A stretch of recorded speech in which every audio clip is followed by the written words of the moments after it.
बिस्मिल्लाहिर्रहमानिर्रहीम। अस्सलाम वालेकुम नादरीन, आप यूट्यूब चैनल देख रहे हैं। मैं इमरान ख़ान हूँ। नादरीन, पाकिस्तान और अफ़गानिस्तान के दरमियान मुज़ाकरात हुए कतर में, और उन मुज़ाकरात के नतीजे में सीज़ फायर हो गया है। अब दोबारा मुज़ाकरात होंगे। कतर के अंदर जाकर ख्वाजा आसिफ साहब और दीगर कुछ और लोग थे, ये लोग वफ़द लेकर गए कतर में, जबकि अफ़गानिस्तान का वफ़द भी वहीं पर आया और इनके बीच में मुज़ाकरात हो गए। मुज़ाकरात का पहला दौर जो है उसको कामयाब करार दिया गया कतर की जानिब से, और ये कहा गया कि जनाब मामला तय हो गए हैं और फ़िलहाल सीज़ फायर है। दोनों ममालिक एक दूसरे की सरजमीन का एहतराम करेंगे, यानी पाकिस्तान कोई एरियल स्ट्राइक नहीं करेगा, ड्रोन अटैक नहीं करेगा अफ़गानिस्तान में, जबकि अफ़गानिस्तान भी पाकिस्तान के अंदर किसी किस्म का कोई अटैक नहीं करेगा। और दोनों कोशिश करेंगे कि एक दूसरे के ख़िलाफ़ उनकी सरजमीन इस्तेमाल ना हो। 25 अक्टूबर को इस्तांबुल में यानी तुर्की में दोबारा मुज़ाकरात होने जा रहे हैं। अब कतर और तुर्की दोनों का शुक्रिया अदा किया पाकिस्तान की जानिब से। देखें, ये मुज़ाकरात जो हैं वो कतर की जगह काबुल में हो सकते थे, इस्लामाबाद में हो सकते थे, पेशावर में हो सकते थे, और ये बिल्कुल हो सकते थे। ऐसा कोई दूरियां थी नहीं दोनों मुल्कों के बीच में। लेकिन मौजूदा जो हुक्मरान है पाकिस्तान के अंदर और अफ़गानिस्तान के अंदर, वो इसमें मुकम्मल तौर पर नाकाम रहे। भारत की डिप्लोमेसी काम कर गई, पाकिस्तान की कमज़ोर थी, लेकिन अच्छा हुआ कि ये उस रास्ते पर चले जो रास्ता इमरान खान साहब ने बहुत पहले बताया था। एक तो ना इनका साबुन बड़ा स्लो है, इनका दिमाग भी बहुत आहिस्ता काम करता है। इमरान खान ने बहुत पहले कहा था कि आपको अगर दहशतगर्दी ख़त्म करनी है तो आप अफ़गानिस्तान के साथ बैठ जाइए, उसके साथ बैठ के आप बात कीजिए। दूसरा, इमरान खान ने कहा था कि जो कबायली जरगे हैं, मकामी कबाइल हैं, उनको एतमाद में लीजिए। खैबर पख्तूनख्वा की हुकूमत को भी एतमाद में लिया जाना चाहिए, और फिर आपका दहशतगर्दी का मसला तेज़ी से हल होगा। ताकत का इस्तेमाल खाली किसी मसले का हल नहीं होता, उसके साथ आपको बहुत सारी पॉलिटिक्स और दीगर चीज़ें करनी पड़ती हैं। अब इमरान खान साहब की बात का एक हिस्सा तो इन्हें समझ आया। इन्होंने अफ़गानिस्तान के साथ मुज़ाकरात शुरू किए, लेकिन तब शुरू किए जब काफ़ी पानी पुलों के नीचे से बह गया था। फ़िलहाल कतर के अंदर एक खुशाइन चीज़ है कि मुज़ाकरात का पहला दौर इस हद तक कामयाब हुआ कि अब पाकिस्तान अफ़गानिस्तान में और अफ़गानिस्तान पाकिस्तान में कोई कार्रवाई नहीं करेगा।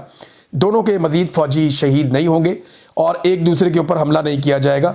उम्मीद करते हैं कि आने वाले दिनों में ट्रेड के रास्ते भी खुल जाएंगे और पाकिस्तान और अफ़गानिस्तान के बीच में हालात नॉर्मलाइज होंगे। जो आइडियल सिचुएशन है वो ये है कि इमरान खान साहब के जो मशवरे हैं उनका अगला मरहला अब तय किया जाए। खैबर पख्तूनख्वा की हुकूमत को इन्वॉल्व करें, प्रॉपर तरीक़ेकार बनाएं कि अफ़गान मुहाजिरीन वापस कैसे जाएंगे, उन्हें इज़्ज़त के साथ वापस भेजें। आपने इतनी दहाइयों तक उनकी मेहमान नवाजी की है, अब आखिर में आकर अब दूध में मेंगने तो ना डालें।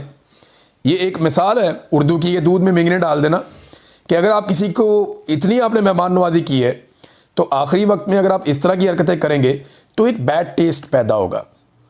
आखिर में जाके अपनी इतनी कुर्बानी, इतनी मेहमान नवाजी का आप सारा ज़ाया क्यों कर रहे हैं? लिहाजा उन्हें एहतराम के साथ वापस उनके मुल्क में भिजवाया जाए, बड़े तरीके से उनके साथ मामलात मैनेज किए जाएँ, और दोनों ममालिक मिलकर दहशतगर्दों के ख़िलाफ़ कार्रवाई करें।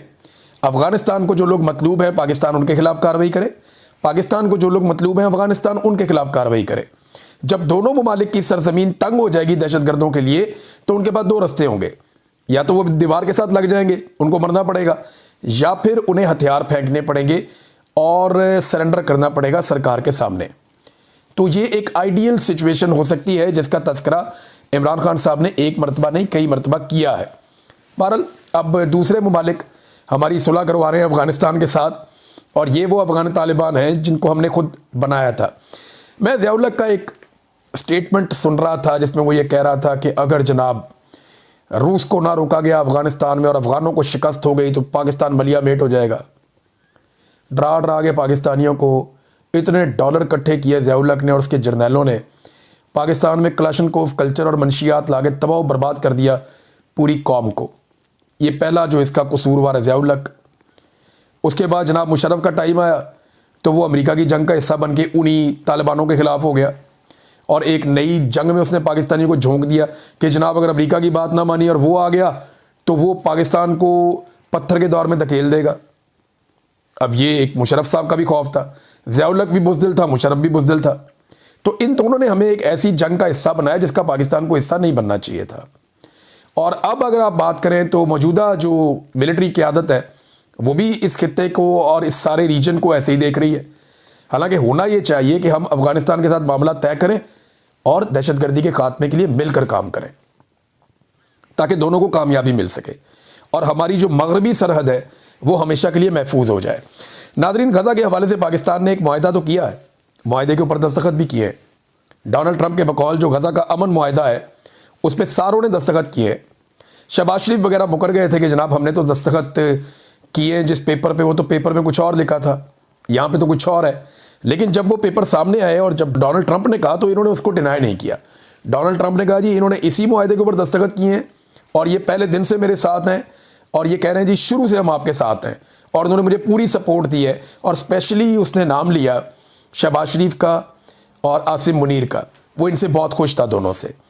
तो डोनाल्ड ट्रंप ने तो ये वाजे कर दिया कि जनाब ये उसके अंदर हिस्सेदार है। अब उस मुआहदे के तहत तो अमन होना चाहिए था, जंगबंदी होनी चाहिए थी, लेकिन लगातार इसराइल फ़लस्तीनियों का वहाँ पे कत्लेआम कर रहा है। अब एक और बड़ी अफसोसनाक खबर आई है, फ़लस्तीनियों से भरी हुई एक बस के ऊपर हमला किया गया, इसराइल ने हमला किया, 11 फ़लस्तीनी शहीद कर दिए। इनका ताल्लुक़ एक ही ख़ानदान से था। रोज़ाना खबर आती है, कभी 10 शहीद कर दिए, कभी 20 शहीद कर दिए, कभी इससे ज़्यादा शहीद कर दिए। तो कत्लो गारतगिरी का सिलसिला रुक नहीं रहा। तो जो मुआहदे पे दस्तखत करने वाले मुल्क थे, क्या उनमें से किसी एक मुल्क ने भी अमेरिका से रब्ता किया और उस मुल्क ने कहा हो कि जनाब आपने जंगबंदी करवाई है, ये क्या हो रहा है? बदस्तूर वहाँ पे कत्लेआम हो रहा है, ये कैसी जंगबंदी है, इसके बावजूद कत्लेआम नहीं रुक रहा। तो पाकिस्तान को इसके ऊपर आवाज़ उठानी चाहिए। देखें, 3 चीज़ें हैं जिस पे पाकिस्तान की गवर्नमेंट को क्लैरिटी लेकर आनी पड़ेगी। नंबर 1 कि ये जो कत्लेआम अब हो रहा है ये मुआहदे की खिलाफ वर्जी है जिस पे दस्तखत करवाए गए थे, लिहाजा अमेरिका मुआहदे की पासदारी करवाए। नंबर 2, अब्राहम अकॉर्ड के ऊपर डोनाल्ड ट्रंप का दावा है कि सऊदी अरब के साथ साथ सारे मुल्क इसको कबूल कर लेंगे, इसराइल को तस्लीम कर लेंगे। तो क्या पाकिस्तान करेगा या नहीं, इसमें क्लैरिटी लेकर आए। तीसरा, डोनाल्ड ट्रंप ने खुद कहा कि उनकी फ़ौज वहाँ जाएगी ज़रूर, लेकिन हमास को गैर मुसल्लह करने का काम उनकी फ़ौज नहीं करेगी, वो और लोग करेंगे उनके लिए। तो और लोग जो हैं वो फ़ौजी होंगे जो ये काम करेंगे। तो बाकी फ़ौजें तो इंडोनेशिया की, पाकिस्तान की और कुछ और जगहों से जा रही हैं। तो पाकिस्तान इसमें भी क्लैरिटी लेकर आए कि क्या पाकिस्तान वहाँ फ़ौज भेज रहा है, और अगर भेज रहा है तो किस काम के लिए भेज रहा है, और क्या वो हमास के साथ कोई मुज़ामत में या हमास के साथ किसी मुखालफत में जाएंगे, या वो इसराइल के ख़िलाफ़ वहाँ पे जा रहे हैं, किस काम के लिए जा रहे हैं, इसके अंदर भी क्लैरिटी लेकर आनी चाहिए। नाज़रीन, इसमें एक और ख़बर है कि क्या पाकिस्तान को अब्राहम अकॉर्ड ज्वाइन करना चाहिए। इस पर फ़वाद चौधरी साहब बेसिकली एक लिबरल आदमी है, फ़वाद चौधरी साहब, और इस एक्सट्रीम पे वो चले जाते हैं कि यानी वो कहते हैं कि तहरीक लब्बैक के लोगों को अगर गोलियां भी मारी गई, कुचला भी गया तो भी ठीक है। हत्ता कि वहाँ पे मेरे ख्याल में मैंने काफ़ी सारी लाशों की तो तस्वीरें मेरे पास हैं जो तहरीक लब्बैक वाले भेजते रहे। बंदे तो मरे हैं, देखें अब आप कितना छुपाएंगे। आप लाशें छुपाने का एक हुनर तो आता है पाकिस्तान के अंदर सिक्योरिटी फोर्सेस को, पहले भी छुपाई हैं, फिर छुपा ली। लेकिन अब ये लोग दावा कर रहे हैं जी मरा ही कोई नहीं। तहरीक लब्बैक वाले अभी भी उन्होंने जाके अदालत में कहा कि जनाब हमारी लाशें हमें वापस की जाएं। आप ज़रा पंजाब में माहौल खोलें ना, लोगों को तंग करना बंद करें, और फिर आप लोगों से पूछें, एक इश्तिहार चला दें पाकिस्तान टेलीविज़न पे कि जिस जिसका बंदा वापस नहीं आया या जिसकी लाश है वो रब्ता करे, तो आपको पता चल जाएगा। एक जुडिशल कमीशन बना दें। अगर तो देखें ना तहरीक लब्बैक वाले झूठ बोल रहे हैं या जो मकामी अफराद हैं वो झूठ बोल रहे हैं, तो एक कमीशन बना दे, पता चल जाएगा कितने लोग शहीद हुए और कितने नहीं हुए। तो फ़वाद चौधरी साहब चले जाते हैं, वो बड़ा उनका लिबरल किस्म की एक अप्रोच है। तो उन्होंने एक सर्वे करवाया कि आप पाकिस्तान को अब्राहम अकॉर्ड ज्वाइन करना चाहिए। इस पर 37,397 वोट पड़े, जिनमें 85.1% वोटर्स ने कहा कि पाकिस्तान को अब्राहम अकॉर्ड का हिस्सा नहीं बनना चाहिए, यानी पाकिस्तान को इसराइल को तस्लीम नहीं करना चाहिए इस तरीके से। और 9% लोगों ने कहा कि हाँ कर लेना चाहिए, बहुत थोड़े हैं 9%। जबकि 5.8% लोगों ने कहा कि हमें मालूम नहीं, हम इसके ऊपर राय नहीं देना चाहते। लेकिन 85.1% लोगों ने कहा कि अब्राहम अकॉर्ड को पाकिस्तान को तस्लीम नहीं करना चाहिए या उसका हिस्सा नहीं बनना चाहिए। ये जनाब फ़वाद चौधरी साहब ने करवाया था। तो लोगों की आवाज़ जो है, जो जमहूर की आवाज़ होती है, वही किसी जमहूरी मुल्क के अंदर हकीकी राय होती है। नाज़रीन, तहरीक लब्बैक की जानिब से भी अब ख़बरें आना शुरू हो गई हैं, और ये कुछ सहाफ़ियों ने इसको पोस्ट किया और उन्होंने दावा किया कि तहरीक लब्बैक ने ये स्टेटमेंट दिया है कि 13 अक्टूबर को जो किया गया वो 13 अप्रैल 1919 को जो जलियांवाला बाग में हुआ था उसको दोहराया गया। जलियांवाला बाग में आप अगर 13 अप्रैल 1919 को अगर आप निकाल के पढ़ें तो आपको पता चलता है कि एक जनरल डायर हुआ करता था और बड़ी इबरतनाक मौत हुई उसको बाद में। तो जनरल डायर ने जलियांवाला बाग में घेर के लोगों का कत्लेआम कर दिया था और उसके बाद एक बड़ी खौफनाक तहरीक चल गई थी। तो इन्होंने कहा ये जलियांवाला बाग की तरह का वाक़या हुआ। यही बात जो है वो आरिफ अलवी साहब ने भी कही थी। अब उन्होंने मुतालबात ये किए कि एक तो जुडिशल कमीशन बनाया जाए, इस पर तमाम जितनी भी पार्लियामेंट के अंदर जमातें हैं वो इस सानहे का इसकी मजम्मत करें। CM Punjab, IG Punjab, IG Islamabad, इनको ओहदों से हटाया जाए, एक और पुलिस वाला उसको भी, और इक़दाम कत्ल और दहशत गर्दी की FIRs इनके ख़िलाफ़ दर्ज की जाएँ और तमाम मदारस और मसाजिद जो बंद कर दी गई हैं उन्हें वापस खोला जाए। अब मैं एक चीज़ आपको और बताता हूँ, मेरे सोर्स है उसने मुझे ये बात आज से कुछ अर्सा पहले बताई थी और बड़ी डेंजरस ये बात है, बड़ी खौफनाक है। और ये मेरा सोर्स जो है वो इस वक्त गवर्नमेंट का हिस्सा है। उसने मुझे कहा कि हमें तो ये बड़ी क्लैरिटी के साथ कह दिया गया एस्टेब्लिशमेंट की जानिब से, जो हम कहते हैं वो करो, आंखें बंद करके करो, जो हम कहते हैं वो कर दो। ये मत देखेंगे पब्लिक उसके बारे में क्या सोचती है, उसका नतीजा क्या निकलेगा, अदालत क्या कहेगी, कल क्या होगा। कंट्रोल करना हमारा काम है। जो हम कहते हैं आंखें बंद करके करो। ये पैगाम ना सिर्फ हुकूमतों को दिया गया बल्कि ब्यूरोक्रेसी को भी दिया गया कि आप हमारी बात मानते जाएं, आपका तहफ़्फ़ुज़ हमारी जिम्मेदारी। ये इस वक्त पाकिस्तान की मिलिट्री एस्टेब्लिशमेंट का रवैया है। तो सियासतदानों को भी पता है कि ना वो पहले वोट से आए, ना दोबारा उन्होंने वोट लेने, और अब तो वोट उनको डालना ही, कुछ किसी ने वोट नहीं डालना, कुछ वोट उनको पड़ेगा भी नहीं। तो उनको भी इस बात का आइडिया है कि जब तक एस्टेब्लिशमेंट को वो ज़िंदा रख सकेंगे तब तक वो खुद ज़िंदा रह सकेंगे। लिहाजा वो एस्टेब्लिशमेंट की सहूलतकारी कर रहे हैं इस उम्मीद पर कि एस्टेब्लिशमेंट उनकी सहूलतकारी करेगी। लेकिन जितना मैं मिलिट्री एस्टेब्लिशमेंट को स्टडी कर चुका हूँ आज तक, या जितने भी हमारे सीनियर लोग हैं, वो ये कहते हैं कि ये बहुत बुरे धोखेबाज हैं। ये ऐसा धोखा देंगे, इनसे काम भी करवाएंगे, बाद में इन्हें जूते भी मारेंगे और इनका बेड़ा गर्क भी कर देंगे, और ये पूरी दुनिया होता हुआ देखेगी भी। नाज़रीन, कुछ नौजवानों ने एक ट्रेंड चलाया हुआ पाकिस्तान में, मैं वो देख रहा था, मुझे बड़ी तकलीफ़ हुई। अच्छे खासे नौजवान है, कोई मुंह पे उंगली रख के बैठा हुआ है, कोई आंखों पे हाथ रख के बैठा हुआ है, और एक खामोश एहतजाज कर रहे हैं तहरीक लब्बैक के ख़िलाफ़ जो एक ऑपरेशन हुआ, सानिया हुआ, उसके ऊपर। कोई मुंह पे टेप चढ़ा रहा है, कोई मुंह पे उंगली रख रहा है, कोई आंखों के ऊपर हाथ रख रहा है कि मैं देख नहीं रहा, मैं बोल नहीं रहा। ये खामोश एहतजाज है। देखिए, मैं नौजवानों से ये कहना चाहता हूँ कि ऐसा एहतजाज उन मुल्कों में होता है जहाँ पे जमहूरियत होती है, इंसानी हुकूक होते हैं, जहाँ पे जमहूरी इक़दार होती हैं, जहाँ पे गैरत बाकी होती है, जहाँ पे इंसानियत बाकी होती है। ये उन मुल्कों के अंदर होता है। जिस मुल्क के अंदर आप रहते हैं और जहाँ पे ये सानिया हुआ है, वहाँ पे ये सारी चीज़ें ख़त्म हो गई। अगर बांग्लादेश के और नेपाल के और श्रीलंका के नौजवान मुंह पे उंगलियां रखते और आंखों के ऊपर हाथ रखते तो वहाँ पे कभी तब्दीली नहीं आती। उन्होंने मुंह पे उंगली नहीं रखी, उन्होंने चिल्लाकर अपनी आवाज़ उठाई, उन्होंने आंखों पे हाथ रखने के बजाय अपनी आंखें खोली और लोगों की भी आंखें खोली।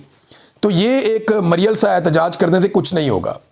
ये वक्त है मुज़ामत करने का। नौजवानों को मुज़ामत करनी चाहिए। अगर वो गलत चीज़ देखते हैं तो उसके ख़िलाफ़ आवाज़ उठाएं, उसे रोकने की कोशिश करें। जुल्म के ख़िलाफ़ खड़े होना बहुत ज़रूरी होता है, उसके आगे बंद बांधना बहुत ज़रूरी होता है। और म्यूज़िक लगाया जा रहा है कि ऐसे दस्तूर को, सुबह बेनूर को, मैं नहीं मानता, मैं नहीं मानता। आजकल बड़ा वायरल है ये म्यूज़िक। ये म्यूज़िक से इनकलाब नहीं आएगा। आप अपने मुंह पे उंगलियां रखेंगे, इससे आपको इंसाफ नहीं मिलेगा। आप अपनी आंखों पे हाथ रखेंगे, आपको इंसाफ नहीं मिलेगा। आप मुंह पे टेप चढ़ाएंगे, आपको इंसाफ नहीं मिलेगा। आपको बोलना पड़ेगा। देखें, मैंने कितनी मार खाई और बेशुमार लोगों ने बहुत मार खाई। बोल रहे हैं ना, काम कर रहे हैं। अगर चुप करके बैठ जाते तो बात ख़त्म हो जाती। मैंने बहुत पहले एक शेर सुनाया था पाकिस्तानियों को कि सुना है शहर की खामोशियों पे कहर टूटेगा, किसी का जिस्म बोलेगा, किसी की ज़ात बोलेगी। तुम्हें मालूम है कुछ बोलना कितना ज़रूरी है? अगर खामोश हो जाओगे तो फिर मात बोलेगी। मात, शिकस्त। शिकस्त आदमी तब खाता है जब बंदा उसको तस्लीम कर लेता है कि हाँ मैं हार गया। जब तक आप हार नहीं मानते, आपका मुकाबला जारी रहता है। तो मेरा पाकिस्तानियों से उम्मीद है कि आपसे इससे बेहतर की उम्मीद है। आपने मुंह पे उंगली रख ली और आंखों पे पट्टी बांध ली, फिर तो आप फारिग हैं। कुछ लोग ऐसे हैं जो धोखा भी देते हैं। मिसाल के तौर पे हाफिज़ नईमुर रहमान साहब हैं। मैं सेनेटर मुश्ताक साहब का इंटरव्यू सुन रहा था और मैं हैरान हो रहा था कि ये क्या चल रहा है इस मुल्क में।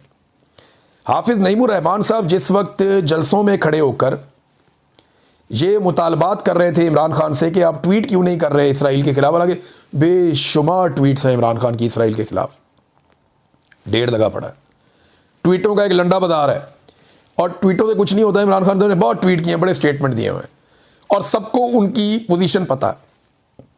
उन्होंने कहा इमरान खान साहब ने कि जनाब ये फ़लस्तीनियों को उनका हक मिल जाए उसके बाद आप अगली बात करें।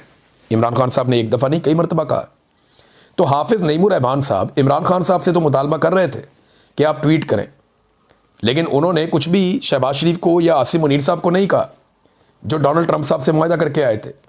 और सेम टाइम में जब वो इमरान खान से मुतालबा कर रहे थे कि आप ये वाली ट्वीट करें, उसी वक्त वही हाफिज़ नईमुर रहमान साहब बकौल सेनेटर मुश्ताक के कोशिश कर रहे थे कि सेनेटर मुश्ताक गज़ा ना पहुंच पाएँ। अंदाज़ा करें आप। अब इसको मुनाफ़कत ना कहें तो क्या कहें। अब इसके ऊपर जो क्लैरिटी है वो तो हाफिज़ नईमुर रहमान साहब ही दे सकते हैं, जमात इस्लामी के अमीर। हम तो इस पर कोई बात भी नहीं कर सकते क्योंकि इतना बड़ा इल्ज़ाम लगा दिया। और सेनेटर मुश्ताक को मैं जानता हूँ, वो झूठ नहीं बोलते, वो बड़े दिल गिरफ्तार थे जब उन्होंने ये बात कही। उन्होंने कहा इन्होंने पूरी कोशिश की जमात इस्लामी की क़यादत ने कि मुझे रोकें कि मैं किसी तरह गज़ा ना पहुँच जाऊँ, और मैं बड़ी कोशिश करने के बाद गज़ा पहुँचाऊँ। और जब वो गज़ा में वहाँ पकड़े गए, इसराइल ने उनको पकड़ लिया, तो साथ ही उन्होंने कहा जी हमारा सेनेटर हमारी जमात के, पहले उनको ओन नहीं कर रहे थे, पहले उनको रोकने की कोशिश कर रहे थे। अब ये क्या मुनाफ़कत है, मेरी तो समझ से बाहर है। बहरहाल सेनेटर मुश्ताक ने एक और बात भी कही है। उन्होंने कहा कि अगर पाकिस्तान के तमाम मसाइल हल करने हैं तो पाकिस्तान के जो मसाइल का हल है वो सिर्फ कैदी नंबर 804 का जो मैंडेट है चोरीशुदा, वो उसको वापस करने में। आप उसका मैंडेट वापस करें, पाकिस्तान के मसाइल हल होना शुरू हो जाएंगे। नाज़रीन, खैबर पख्तूनख्वा से कुछ डेवलपमेंट्स हैं वो मैं आपके साथ शेयर कर देता हूँ। सबसे पहले तो ये है कि आईजी खैबर पख्तूनख्वा को एक हुक्म दिया है सुहेल अफरीदी ने, और वो हुक्म ये है कि अब कोई भी social media activist Khyber Pakhtunkhwa से गिरफ्तार नहीं होगा, ना ही कोई उसको उठाकर वहाँ से ले जाएगा। और साथ में ये भी कहा कि ये सिर्फ पाकिस्तान तहरीक इंसाफ के लिए नहीं है, किसी भी पॉलिटिकल पार्टी का, चाहे नून लीग है, जमात इस्लामी है, ANP है, चाहे वो तहरीक लब्बैक है, जो भी है, किसी भी जमात का कोई भी सोशल मीडिया एक्टिविस्ट अगर खैबर पख्तूनख्वा में मौजूद है तो उसे कोई उठाएगा नहीं, कोई गिरफ्तार नहीं करेगा। ये इसकी ममानियत हो गई और ये हुक्म जारी किया है इस वक्त जो सुहेल अफरीदी साहब हैं, मौजूदा खैबर पख्तूनख्वा के वज़ीर आला, उन्होंने। उसके अलावा उनके एक और बयान से ये पता चलता है कि जो धांधली करने वाले ब्यूरोक्रेट थे, जिन्होंने ये प्रिजाइडिंग ऑफिसर लगे हुए थे, रिटर्निंग ऑफिसर्स लगे हुए थे, जिन्होंने धांधली में बड़ा किरदार अदा किया था, गंडापुर पे बड़ी तनकीद हुई जब वो वज़ीर आला बने तो उन्होंने उनके खिलाफ कोई एक्शन नहीं लिया। हालांकि पहले वो कहते रहे कि जिन अफसरान ने धांधली के अंदर किरदार अदा किया है उनके खिलाफ एक्शन होगा। और इस एक्शन के लिए ना तैमूर झगड़ा साहब ने पूरी एक ग्राउंड बनाई हुई है।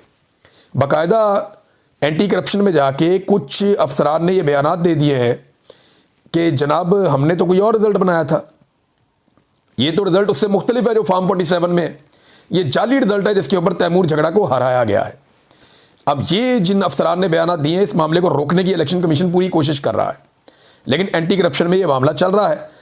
अब सुहेल अफरीदी साहब ने इस बात का इंदिया दे दिया है कि कमबख्ती आएगी उन अफसरान की जिन्होंने खैबर पख्तूनख्वा के अंदर धांधली की थी। काबीना का अभी तक अनाउंसमेंट नहीं हो सका। खैबर पख्तूनख्वा की मुशावरत उसके ऊपर जारी है।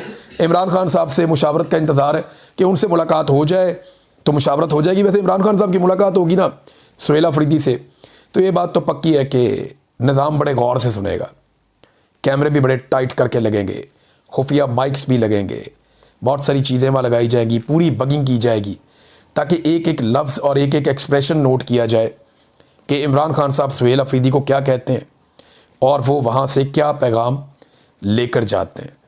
निज़ाम एक एक चीज़ को नोट करेगा जब ये मुलाकात होगी, ताकि उसके बाद वो अगली हिकमत अमली बना सकें। फ़िलहाल तो मुलाकात नहीं करवाई जा रही, देखते हैं क्या बनता है। उन्होंने एक अदालत के अंदर एक डॉक्यूमेंट भी जमा करवाया, एक अपील भी की हुई है। अब इस्लामाबाद हाई कोर्ट से इंसाफ की उम्मीद बहुत कम ही रहती है, लेकिन ये है कि चलें और कुछ नहीं होगा तो इस्लामाबाद हाई कोर्ट मज़ीद एक्सपोज तो ज़रूर होगी। मौलाना फजलुर रहमान साहब के हवाले से नजम सेठी ने दावा किया कि वो अफरा तफरी फैलाना चाहते हैं। दो ही चीज़ें हो सकती हैं ना, फजलुर रहमान साहब की सियासत का उसूल तो सिर्फ फ़ायदा है, मुनाफा, कि जितना मैक्सिमम मुनाफा वो कमा लें। देखें ना, जो इनके वालिद गिरामी थे वो दरवेश आदमी थे, उनकी बड़ी इज्जत थी सियासत में। फजलुर रहमान साहब ने सियासत में इज्जत से ज़्यादा कामयाबी, यानी उन्होंने इज्जत को कामयाबी नहीं समझा, उन्होंने समझा कि जितनी मैक्सिमम पोजीशंस आप ले सकते हैं।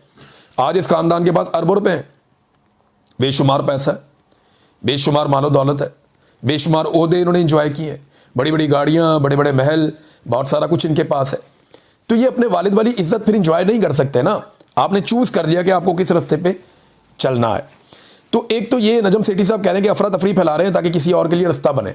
सादी बात ये, वो ये कहना चाह रहे हैं कि मार्शल लॉ लगने का रास्ता बने, फजलुर रहमान अफरा तफरी फैलाएंगे। वो ये क्या पिद्दी और क्या पिद्दी का शोरबा, ऐसे थोड़ी लग जाते हैं मार्शल लॉ, ये नहीं लगना। हाँ, एक और बात कुछ लोग कह रहे हैं जिसमें मुझे यकीन आता है कि फजलुर रहमान साहब 27वीं आईनी तरमीम के लिए अपना रेट बढ़ाने की कोशिश कर रहे हैं और उसके सौदे के लिए तैयारी हो रही है कि 27वीं आईनी तरमीम जब की जाए तो फजलुर रहमान साहब को उनकी मर्जी का रेट मिलना चाहिए। अब तक के लिए इतना ही। अपना ख्याल रखिएगा, अपने इस चैनल का भी।